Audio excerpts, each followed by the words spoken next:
भगवान की शक्तियों का यह संसार असंख्य रहस्यों और अद्वितीय तत्वों से भरा पड़ा है।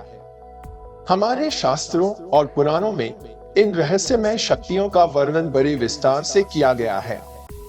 इनमें से दो प्रमुख शक्तियां हैं, माया और योगमाया, जो भगवान की अद्वितीय शक्तियों का प्रतिनिधित्व करती है। माया और योगमाया के विषय में जानना, समझना और उनके प्रभाव को समझना अत्यंत महत्वपूर्ण है। माया, जो हमें भौतिक संसार में बांधे रखती है, और योगमाया, जो भगवान के कार्यों को साकार करती है, दोनों ही हमारे जीवन और आत्मज्ञान के मार्ग में महत्वपूर्ण भूमिका निभाती हैं। माया का अर्थ होता है भ्रम या आभास। यह भगवान की वह शक्ति है जो इस संसार को चलाती है। यह संसार माया के बिना संभव नहीं है। माया का मुख्य कार्य है जीवों को भगवान से दूर रखना और उन्हें संसार के भौतिक सुखों और दुखों में उलझाए रखना। यह हमें संसार के भौतिक तत्वों में इतना उलझा देती है कि हम अपने असली स्वरूप को भूल जाते हैं। माया के प्रभाव से हम इस संसार के असली स्वरूप को नहीं देख पाते, और इसी कारण से हम संसार को ही वास्तविक समझ बैठते हैं। रामचरितमानस के बालकांड में तुलसीदास जी ने माया की एक सुंदर परिभाषा दी है, जासु सत्यता ते जड़ माया। इसका अर्थ है कि माया जड़ है, अर्थात यह स्वयं में सक्रिय नहीं होती। जैसे एक कुल्हाड़ी अपने आप कुछ नहीं कर सकती, वैसे ही माया अपने आप कुछ नहीं कर सकती। जब भगवान माया को सक्रिय करते हैं, तभी वह जीवों को भ्रमित करती है। माया को समझने के लिए हम एक उदाहरण का सहारा ले सकते हैं। मान लीजिए कि आप एक तालाब के किनारे खड़े हैं और सूर्य की किरणें उस तालाब के जल में प्रतिबिंबित हो रही हैं। आपको ऐसा लगेगा कि सूर्य जल में है, लेकिन वास्तव में सूर्य जल में नहीं होता। उसी प्रकार माया भी हमें संसार के भौतिक रूप में उलझा देती है और हम भगवान को भूल जाते हैं।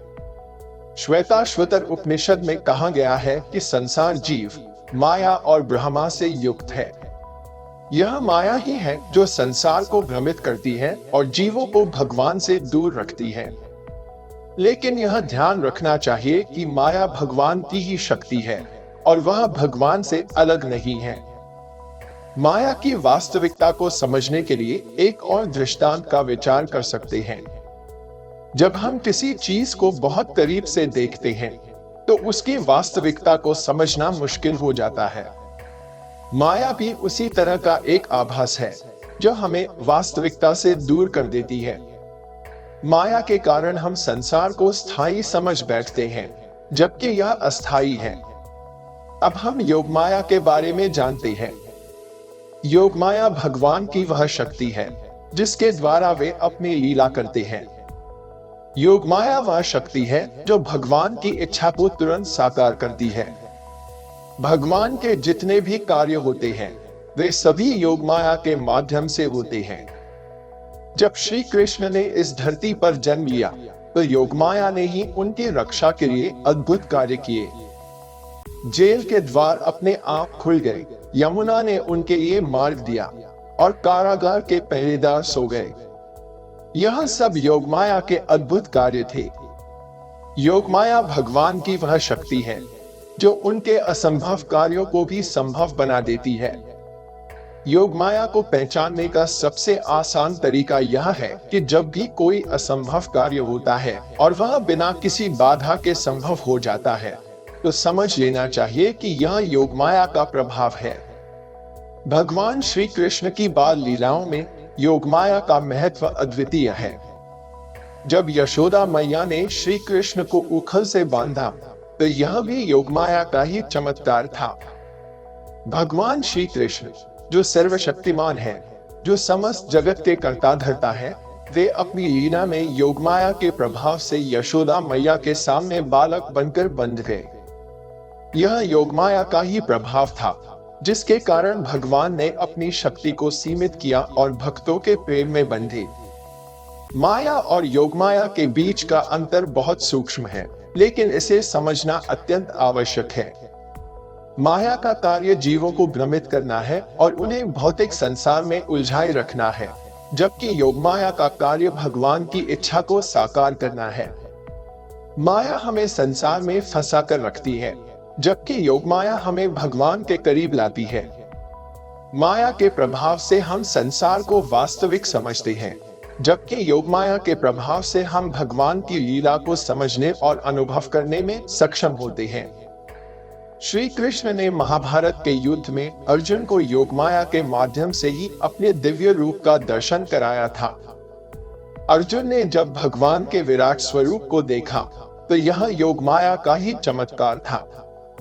योगमाया के कई रूप होते हैं और ये सभी रूप भगवान की लीलाओं को साकार करने में सहायक होते हैं। वेदों और शास्त्रों में योगमाया को दुर्गा, सीता, काली, राधा, लक्ष्मी, मंगला, पार्वती आदि के रूप में वर्णित किया गया है।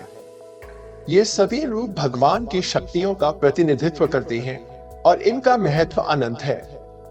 दुर्गा को माया की देवी माना जाता है, जो जीवों को संसार से मुक्ति दिलाने में सहायक होती है। राधा और कृष्ण की प्रेम लीला भी योगमाया का एक अद्भुत उदाहरण है। राधा और कृष्ण का प्रेम इस संसार के प्रेम से अलग है, क्योंकि यह योगमाया का प्रेम है, जो भक्ति और दिव्यता से भरा हुआ है। सीता जी का जन्म और उनका पृथ्वी में समा जाना भी योगमाया का ही चमत्कार था। भगवान राम की लीला में सीता जी का महत्वपूर्ण स्थान है और यह स्थान योगमाया के कारण ही संभव हो सका। योगमाया का प्रभाव केवल भगवान तक ही सीमित नहीं है।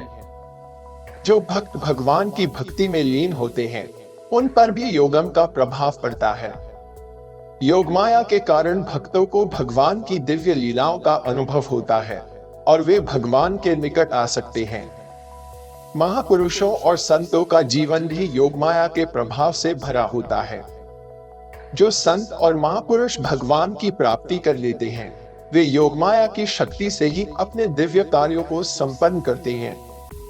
महाभारत के युद्ध में अर्जुन ने जो भी वीरता दिखाई, वह योगम का ही परिणाम था।